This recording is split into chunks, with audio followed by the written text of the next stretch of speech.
மாவட்டத்தில் போதை மாத்திரைகள் சப்ளை செய்து வந்த 10 பேர் கொண்ட கும்பலை போலீசார் கொத்தாக கைது செய்துள்ளனர். போதைப் பொருள் விற்பனையில் இறங்கி சட்டவிரோத செயலில் ஈடுபட்டு வந்தவர்களின் பின்னணி என்ன?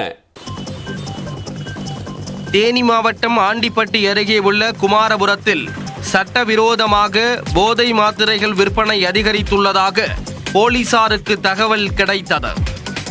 அது தொடர்பாக சோதனையில் இறங்கிய போலீசார் குமாரபுரம் மின்மயான கட்டிடம் அருகே சந்தேகத்திற்கு இணங்க சில இளைஞர்கள் கும்பலாக இருப்பதை கண்டனர். அவர்களை சோதனை செய்ய சென்ற போலீசாரை கண்டதும் அங்கிருந்த கும்பல் தப்பி ஓட முயன்றது. சுதாரித்துக் கொண்ட போலீசார் அவர்களை சுற்றி வளைத்து பிடித்தனர்.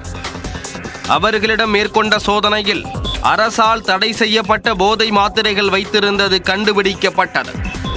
பிடிபட்ட கோகுல், மன்மதன், கார்த்திகேயன் உள்ளிட்ட 10 பேரையும் ஆண்டிப்பட்டி காவல் நிலையம் அழைத்து வந்து போலீசார் விசாரணை நடத்தினர்.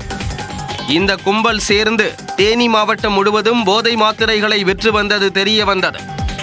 இவர்களிடம் இருந்து 30,000 ரூபாய் மதிப்புள்ள 100 மில்லிகிராம் அளவு கொண்ட 700 போதை மாத்திரைகள் பறிமுதல் செய்யப்பட்டன.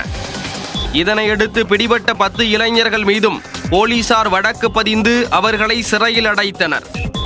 கைதானவர்களுக்கு போதை மாத்திரைகள் எங்கிருந்து கிடைத்தது, யார் சப்ளை செய்தது உள்ளிட்ட கோணங்களில் போலீசார் தொடர் விசாரணையில் ஈடுபட்டுள்ளனர்.